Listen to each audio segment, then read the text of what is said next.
Welcome back to another episode of the Montgomery Companies podcast. I'm your host, Jordan Montgomery, and today I am with Ben Higgins. I've been waiting for this conversation for a while. I'm super excited to share a conversation with my good friend Ben, and most of you know Ben as the Bachelor on the 20th season that premiered in 2016, but you should also know this about Ben. Ben is an author, a speaker, an entrepreneur, a podcast host, and a down-to-earth rock star human being. He's a leader.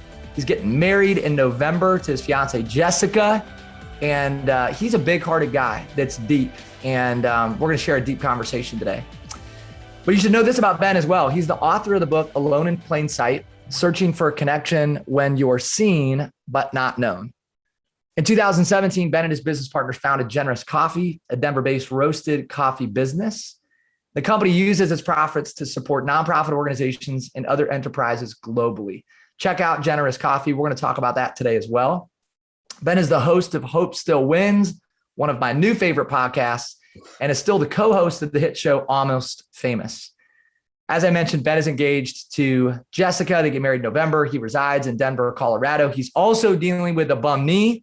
I was with Ben in San Diego. This guy was tearing it up on a basketball court, tore his ACL for the third time. And so today he's down and out, but he's still here with us to have a conversation with our audience about life, leadership, love, and faith. Ben, welcome to the show, man. Thanks for being here. Quite the introduction. Thank you. Yeah, it is funny how the world goes around. Last time we were together, I was limping around trying to figure out what in the world I was going to do or how I was going to get home. And now I'm sitting in a chair after surgery talking to you, a little bit more recovered than before, but I'm pumped to be here, man. Well, we were in the middle of nowhere, like an hour away from any sort of like medical facility.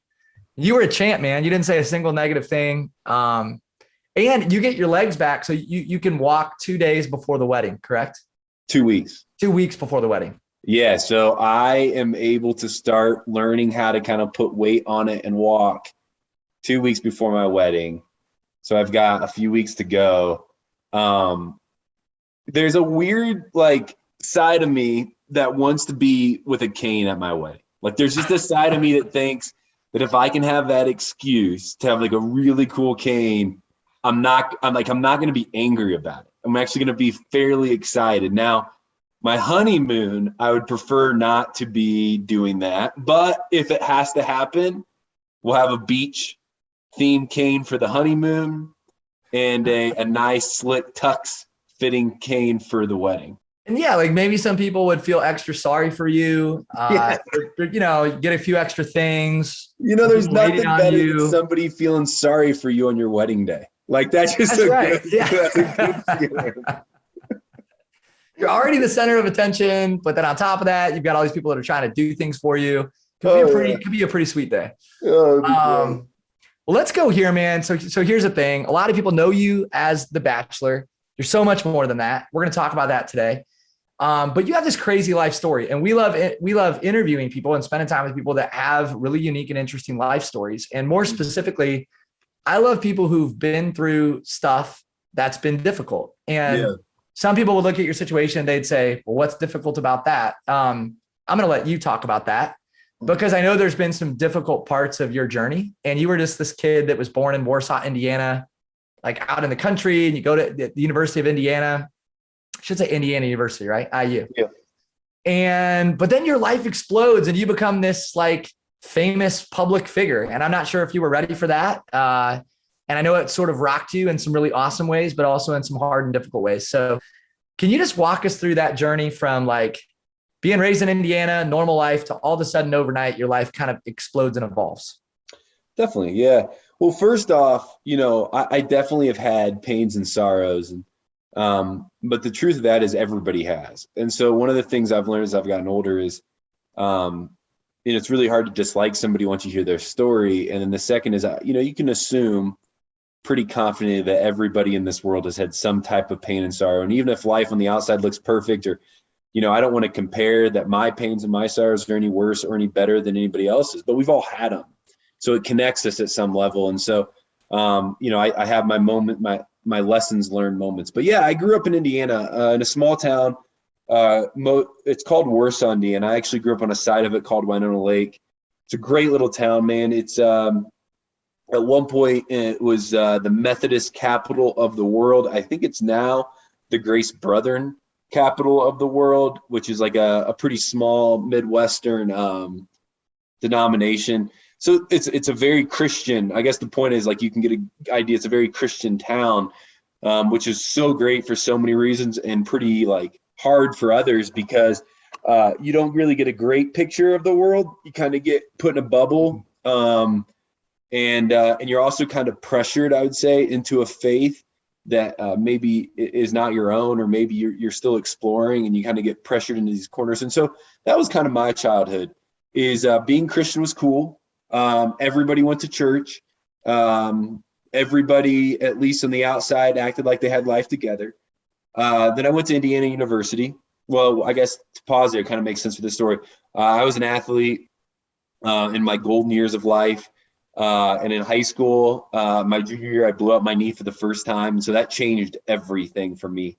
It changed my identity. It changed my hopes. It changed kind of everything I'd grown up wanting to do. And so that was my first big, like, young childhood struggle, was learning how to adjust to that, and hurt my knee pretty bad the first time. And then went to Indiana University as just a student. Had to go and watch my buddies who I played AU basketball with play at IU, and I sat and became their friend in the stands, which was humbling and hard and weird, and I wasn't adjusting well to it. Left IU and moved out to Denver, Colorado, after a short stint in South America. I was living in Peru for a bit, working at a zoo and teaching English, and got broken up with by my girlfriend when I was down there. And so I came back home to try to get her back. That didn't work. So I moved out to Denver, started a job out here, and was really bad at my job. And I say all this to give like a little bit of perspective to where I was at in life. I moved to a city I didn't know anybody at. I had a job that I didn't really love, that I wasn't good at. I was still figuring out my identity. I was starting to become really comfortable with the idea that I was just going to live a life to make enough money to pay the bills and to go home at night, and then do it over and over and over again without any type of purpose or passion or value behind it.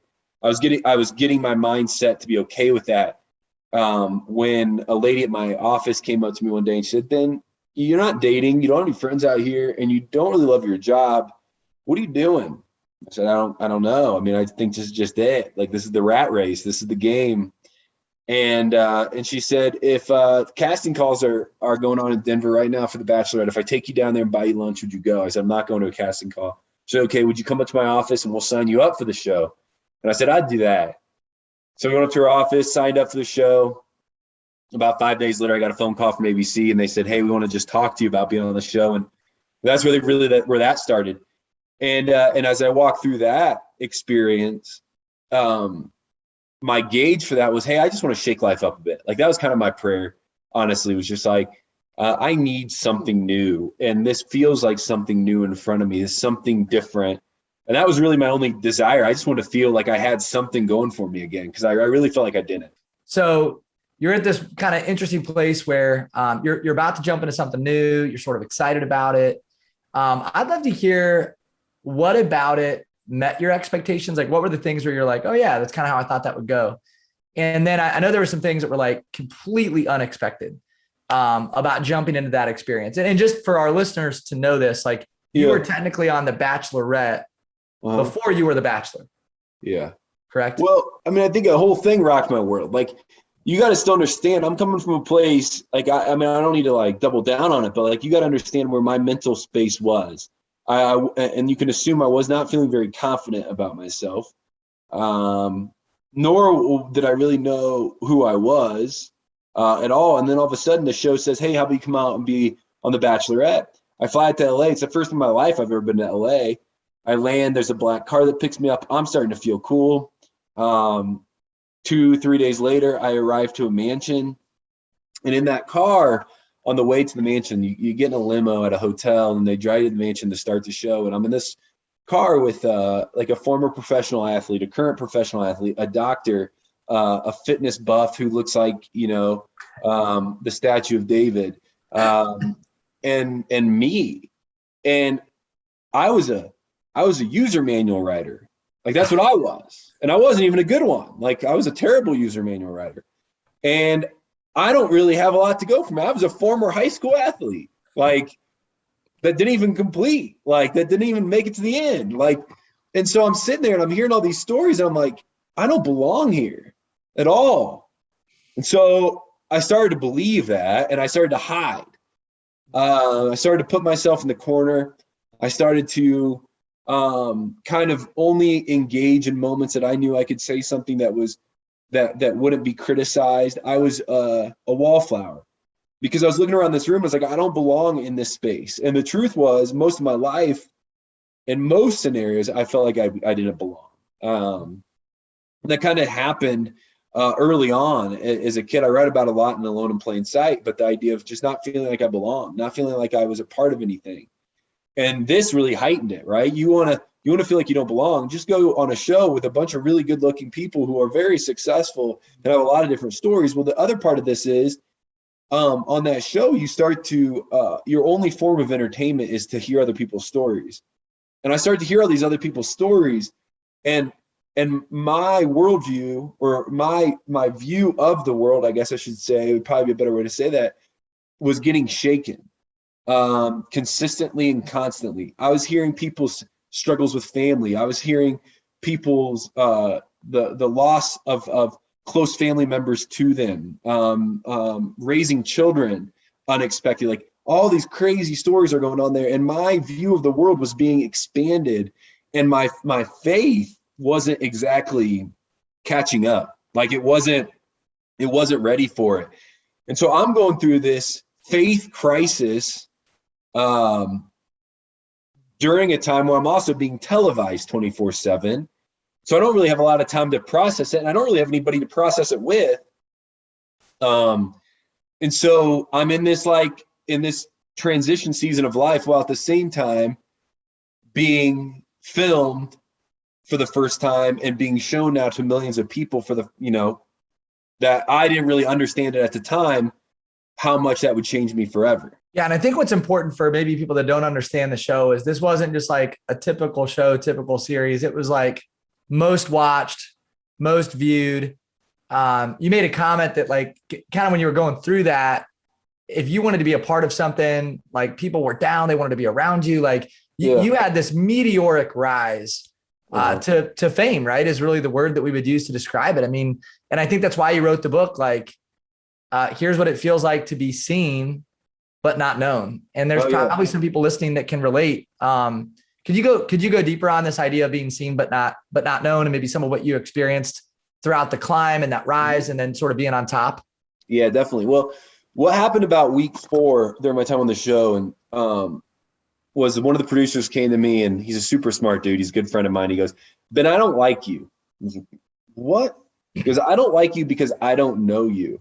I said, "What do you mean you don't know me?" He goes, "You say the right things at the right moments. You don't say anything in the hard moments, and you stand against a wall and you hide. Why?" And through a long conversation with him, for the first time in my life, I was able to admit outwardly that I felt unlovable, or I felt like I didn't belong, or I felt that nobody, when they got to know me better, was going to like me anymore. And when they got to know me better, they were going to pull away because they wouldn't like me, because I didn't understand at that point a lot about myself. Again, I was going through this crisis, and I think I had been going through this crisis for a long time. Well, long story short, and I think the relating factor of this is anybody's, I got a weird part in my life where I was on TV. That's just, a piece of my story. And it's also relatable in a sense with a lot of people's stories, where, like, maybe you get a new job, or maybe you have a kid for the first time, or maybe you get married, or maybe you're single and you're not looking. And so you finally became confident enough in yourself to admit that, hey, you're just confident being single. Like, these huge moments in these life, these transition moments. Let's say the show's that for me, a transition moment. Well, then I get off of it, and now people start to want to hear me talk. For the first time in my life, I remember, I say this, I tell this story, I was standing in front of a church group. I'm standing up in front of this group, and it hit me. It's like, I've had these same ideas and these same feelings and these same thoughts for years in my life, but now, because I was on a reality television show, people are taking me serious. Like, that doesn't make sense. It doesn't compute with me. And it started to make me feel like more of an object in a lot of ways. It also started to make me feel really sad because I didn't know personally like how well people knew me. And you could stand in front of an audience and people would clap or people would want a picture or whatever. But like the commitment to loving me well and supporting me well, I felt was fragile. I felt like it could fall apart at any time, at any moment, that I had to say the right thing to the right group, to the right people so that they would continue to follow me and like me. And if I didn't, then they would turn and run. And then I became the Bachelor. That really is where like this whole thing becomes almost comedic because I'm going through all this stuff and then I get asked to be the Bachelor. My pictures on the cover of magazines on the side of billboards, and it feels like a dream. It feels weird. I've always had this big fear of the Truman Show ever since I first watched the movie. My life started to feel like the Truman Show. Like I really still felt like I was living the Truman Show. And it was the same thing. I felt like I was more involved with the world than ever, with people than ever, or more invited to have a seat at the table than ever. Yet I also felt more disconnected than ever because I felt like people were asking me to be there for something that I wasn't, or something that I felt like in a sense, maybe I was more than what the Bachelor is even portraying me as. And so I felt like I had to live up to this character of myself. Mm-hmm. So, and I wasn't ready for it. And to close that thought, like, again, there's no prep. Nobody's meant to be famous. I don't think anybody is meant to have that especially like that really quick rise to fame. I mean, I didn't have a skill set to fall back on. Like, I'm not a dancer. I'm not a singer. I'm not an actor. I'm not a great athlete. And so I become famous for what reason? Because I dated people on television, and that was sad to me. Like, it was sad to me that that's the reason that people best knew me. Well, here's what I think you are. I think you're humble. I think you're gracious. I think you're down to earth and generous. And I think that's what you're becoming known for now and what you are known for now. And you're doing some work that really matters and it's important and it's significant. But I think you're also really well positioned to meet people and reach people who are hurting or suffering or going through an identity crisis. Because all of us, to your point, whether you were on a TV show or you used to be an athlete or you used to have a certain job or a certain occupation, or maybe you used to have a certain role in life that you no longer have. And so like, I think we've all wrestled with that. At some point in our life, identity crisis becomes real. And some people listening are going through that right now. Yeah. You talk about suffering, and I want to go there because you talk about suffering in this really beautiful way. And somebody needs to hear this today. This is going to be an encouragement to people who are listening. And we'll just kind of riff on this topic of suffering.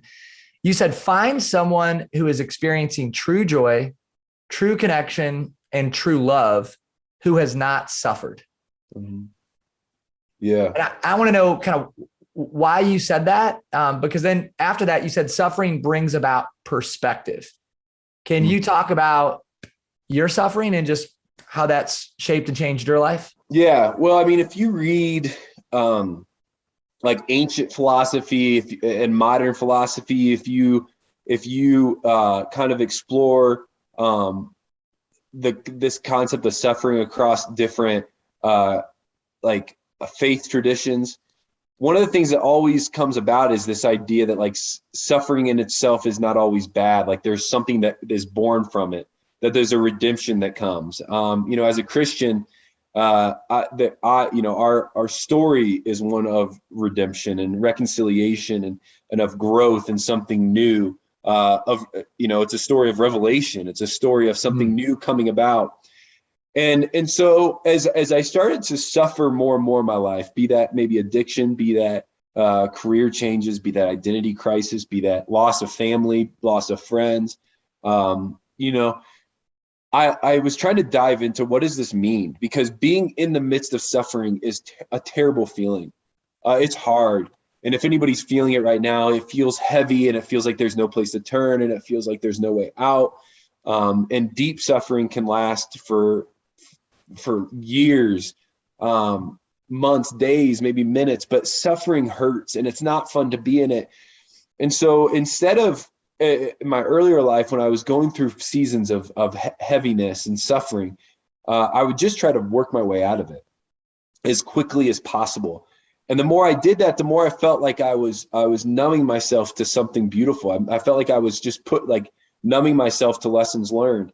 And so I started to read a lot and study a lot about, okay, well, what does the Bible say about suffering, or what does like ancient teachers say about suffering and prophets say about suffering? And a lot of what they're saying is in the moments of deepest pain, there is the most to learn. And that doesn't sound something revolutionary. That's not a statement that, I mean, maybe somebody's going to write that on their notebook or something, but like, it's not a crazy, like radical statement. It's true. We all know it. In our moments of deepest pain, we always have something that comes out of it that changes us, that allows us to be a little grittier, maybe have a little more character, love people a little bit more, right? I mean, you hear it with the loss of a life and a family, right? My buddy right now is going through ALS, and the one thing he said was what he's learned now is two things. One, to enjoy the moments he has left. And then the second is to tell the people around him he loves them and to enjoy their presence. I hate that he's going through ALS. I don't like anything. I wish he didn't have it, but he's saying the same thing I am, is which within this moment of deep suffering, he is learning something radically beautiful that's only came about because of the moment and the fragility of life. And so for those out there that are suffering, I'm saying I'm sorry. But the final thing I'll say is also in this, what you're feeling and what you're experiencing right now is going to allow you to be more empathetic to those around you as they also go through that, because every one of us is going to go through pain. Every one of us is going to go through suffering. Every one of us is going to have sorrow. And so your pain, your suffering, your sorrow will allow you to be a better friend, a better family member, a better partner, a better human on this earth to those who are also going through it. And that's why I have this, definitely a love-hate relationship, but this really, what I hope is a beautiful relationship with suffering, where I say, in those moments, I know that something new is being reborn inside of me. It's so good, bro. I'm going to go back and listen to that part of our conversation, because that's an encouragement to me. Even though I'm not in a season of suffering, it's also a reminder that when you go through suffering, like, there's purpose behind it and there's perspective that's born out of it. And I think brokenness is a powerful position, because when you're broken, you're willing to ask the hard questions. You're willing to get feedback. You're willing to listen. I think God reaches us in broken moments in different ways. And for so many people, and I would say this is true of your life, like, oftentimes your greatest hurt becomes your deepest or biggest ministry. Yeah. And like, that's true for you. Like, you're helping people with identity crisis, and you're helping people with loss, and you're helping people who've battled depression. And like, that's significant and important work. Mm-hmm. And I just want to underscore this too, because I think you're also someone who seeks truth. Like, you care about the truth. I know that you're a person of faith. Man, you shared this recently and it rocked me. You talk about the 5 essential truths of life. Yeah. And people need to hear this. So if you're listening, like, this would be note-taking time. You're going to want to hear this, but could you unpack the 5 essential truths of life for us? Yeah, definitely. Well, let me frame this up a bit. I'm just personally, like, a lot of my life, and you can read it in the book and stuff, and you've probably already caught on to it already. I'm pretty hard on myself. I can get in a place that's pretty low pretty quickly. I'm not going to say like I'm hard on myself. I'm my biggest judge or whatever, or like that sounds like I'm complimenting myself. What I'm saying is, like, I can get to a place that's pretty low pretty quickly. I know that about myself. I have to work on that consistently. And so typically when I go into a faith community, or I surround myself with coworkers and I hire people on, I know what my skill sets are, but I also know I need people around me to encourage, to push, to uplift. Well, these 5 essential truths are not going to do that necessarily.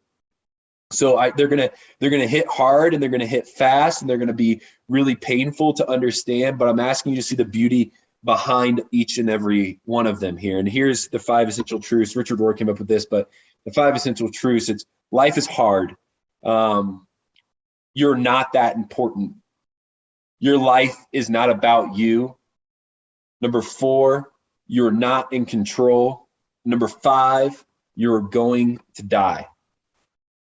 And I know those are just like radically difficult to process. I mean, I know when I hear them, even I want to fight against them and push against them, and I want to figure out ways to say, no, this is not the truth of the world, but it is. And the truth is life is hard for us, for each and every one of us. Harder for many, but I don't know how you quantify pain. I don't know if there's a level there to quantify emotional pain. So life is hard for all of us. Let's just say that, right? The other big one there that stands out is you're not that important. A lot of our generation grew up with the idea that like you can be anything and you can be the greatest thing ever, and you are the greatest thing ever. The truth is, like, by saying that, you're telling other people they're not as great as you, which has never worked well for me in my life. Whenever I start to put myself on a pedestal, life never makes a lot of sense, and it usually just causes a lot of pain for myself and others.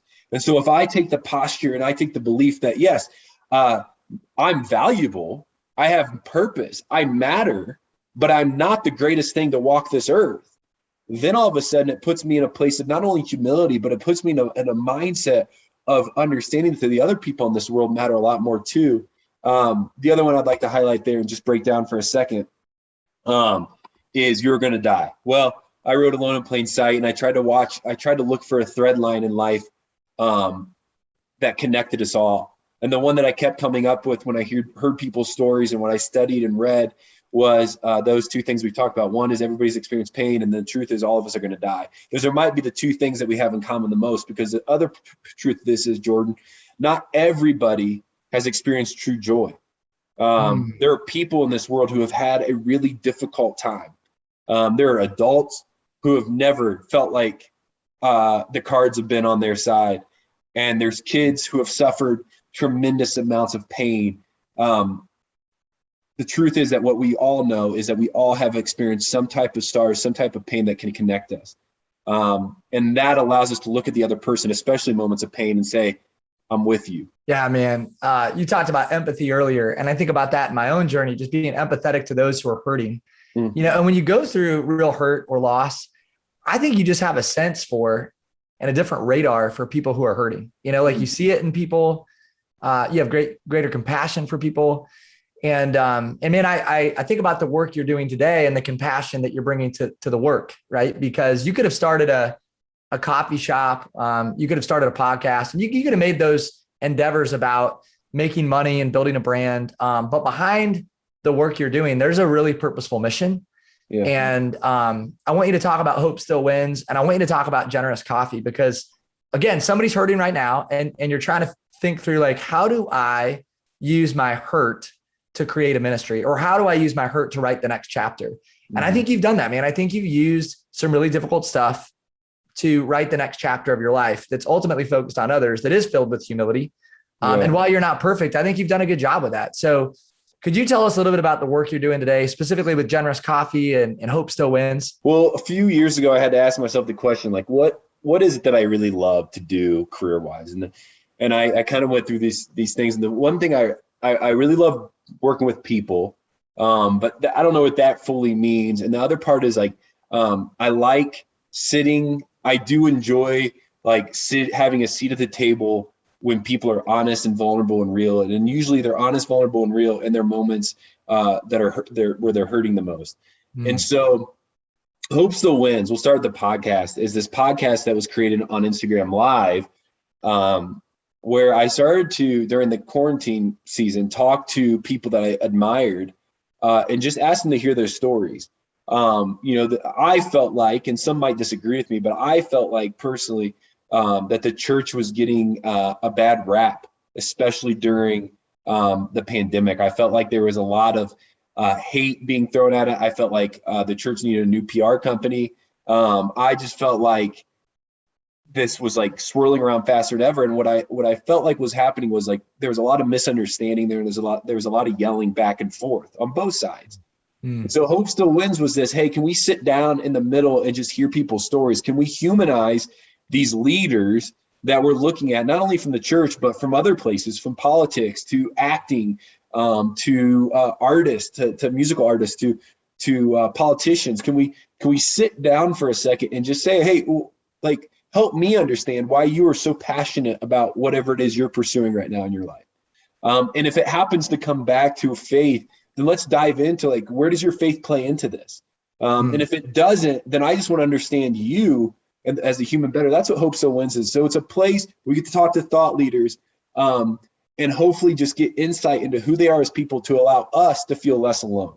Because maybe if we heard somebody that we really disagreed with and we actually would say that we hated, that we've never actually had a conversation with on Hope Still Wins, maybe when you hear their story, you would actually be able to understand them better and say, okay, I get it. Like, maybe I still don't agree with you, but at least I can care for you. I can love you still. I can at least have an interest in you, and I don't have to just completely push you aside. So Hope Still Wins is out there. It's moving and grooving. It's a gift to me. I really want to do it to build this network of people just conversing about life's most difficult and most vulnerable subjects. Generous Coffee, though. So my full-time job is with Generous Coffee.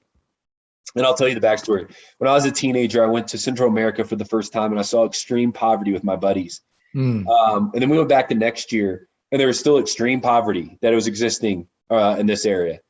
And we got angry. As a teenager, I was like, I don't ever want to go back here. All it does is make me feel guilty, shameful. It makes me feel like I want to throw away my hot water tank and wear the same clothes every day and not eat anything. And it was just this weird reaction I was having. I was like, okay, I'm learning. Like, my buddies and I all got together and we said, we're learning something here because we're all feeling similar. And so one of my buddies, who was a little older and a lot smarter, said, hey, what if there was a solution? Like, what if we could be a part of a solution here? What if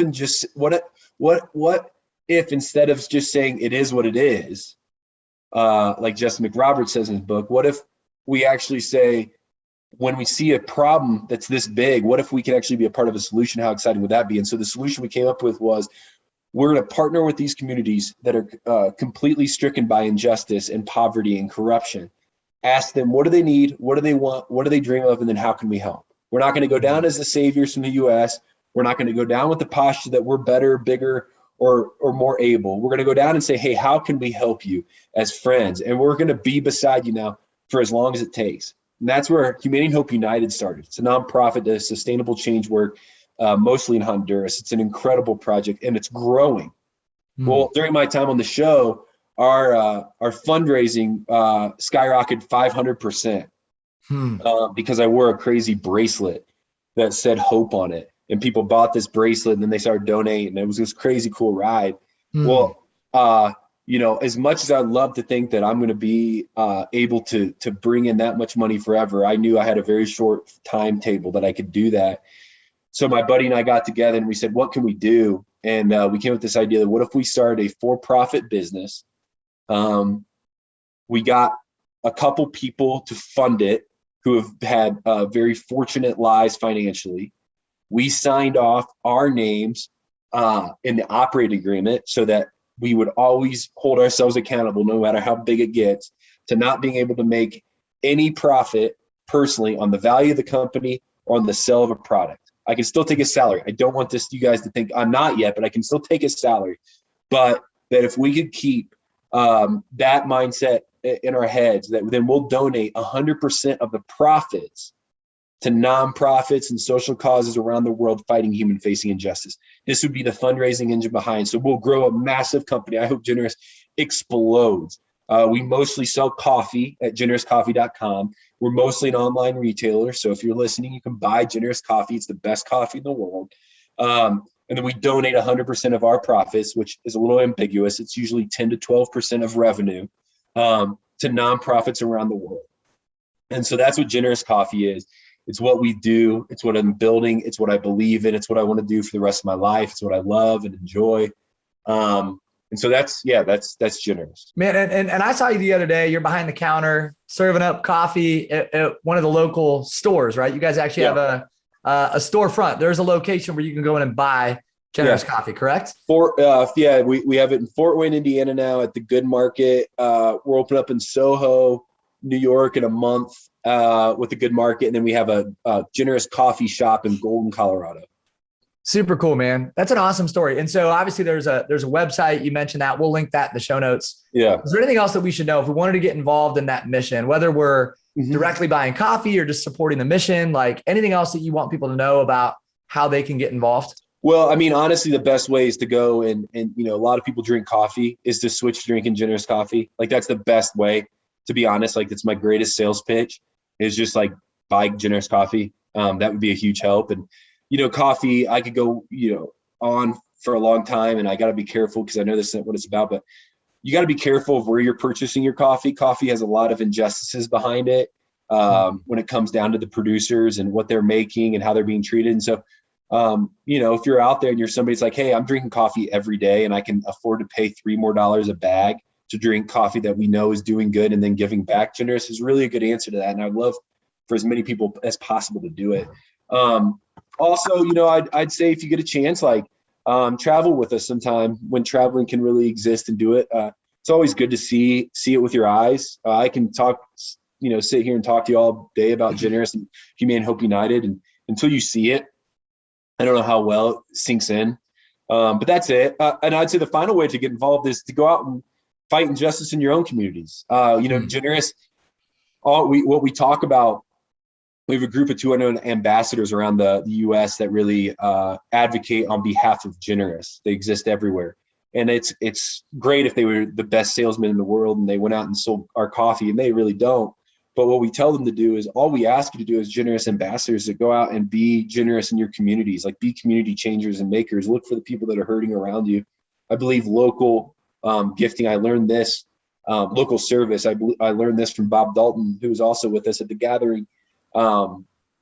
Is the next wave that's really going to make an impact in this world. When we start to focus locally on the people that are hurting the most, we're going to make huge change. And so, just focus locally. Yeah, man. Well, I feel your heart behind everything that you just shared. And I know that you're heavily invested. And I know that you wanted to talk about that. You did talk about that a lot at Young Guns when we were together, and I just admire the fact that that's the path you're going down. Because it would have been really easy for you to monetize the brand or sell a product or make your name famous and continue with that mission. But I just so much appreciate that you've allowed your faith to be worn on your sleeve. You've made your mission about others. You've kept the posture of humility. And while I know you're not perfect, I really admire that. And you've got a new customer. We're going to buy Generous coffee. Thanks, buddy. But we're also going to find other ways to get involved in the mission. I hope if you're listening, you too would do the same. And I hope that you'll go check out Hope Still Wins the podcast. Pick up Ben's book, Alone in Plain Sight. Just came out February of 2021. Is that right? Yeah. We're not even a year in. We're 7 months in. Yeah. New book. Go check it out. Somebody's listening and going, man, I didn't know this guy was so deep. I didn't know he was doing so many things. I didn't know he cared about these causes. And man, it's just a pleasure. Even though I knew a lot of this stuff myself, like I learned some things about you today and certainly was inspired by our conversation. Anything else that you want our listeners to know about you, the work you're doing, or anything that you want to share before we wrap up? No, I mean, we've touched on a lot of it, and I appreciate that. I think this is all, and I appreciate your kind words, and it's all great. And really what I get excited about now and what fulfills me up is thinking that, you and I taking an hour today to talk will maybe just not only inspire me, inspire you, but inspire somebody listening to go out and care for somebody around them. I know I need it in my life for people to care for me. I know there's somebody out, listening that they know somebody that needs them to care for them. And that's what I'd ask is just continue to keep that posture of knowing that you're not the greatest thing to walk the earth, but people need you. And people are hurting and life is hard. And so to always be alert and aware at like what kind of impact you can make in the life of somebody hurting today. And man, if that happens, that'd be a huge win. Also, if you bought Generous coffee, that'd be a huge win. Hey, well, I'm going to try to do both those things. So challenge accepted. Go help somebody who's hurting, buy Generous coffee. Again, check out the podcast. Ben, dude, thank you for just who you are, first and foremost. Thanks that you're using your time, treasure, and talent on things that matter. And I also just want to say thank you for spending an hour with our community and our friends. I know a bunch of people got better today. They were inspired. And I hope that through this conversation, more people are impacted. So thanks again, brother. I appreciate it, man. Thank you. You've been listening to another episode of the Montgomery Companies podcast. I'm your host, Jordan Montgomery, and I'm so thankful that we have a community of people who continues to show up and check out these episodes. It's humbling. We appreciate it. We know that you have other things that you could be doing, but you're here hanging out with us, which is amazing. If you'd be willing to leave us a review, if you'd like or share this podcast or even subscribe, it would mean so much to us. It allows us to move the mission of impact forward and just give the conversation more exposure in an effort to help more people. I also want to say thank you to James Roth and John Choate of Storyline Multimedia. They do a huge job behind the scenes making these podcast conversations happen and then releasing them out into the world. Thanks again for listening. Thank you for spending time with us. As always, be great, be well. Have an amazing day.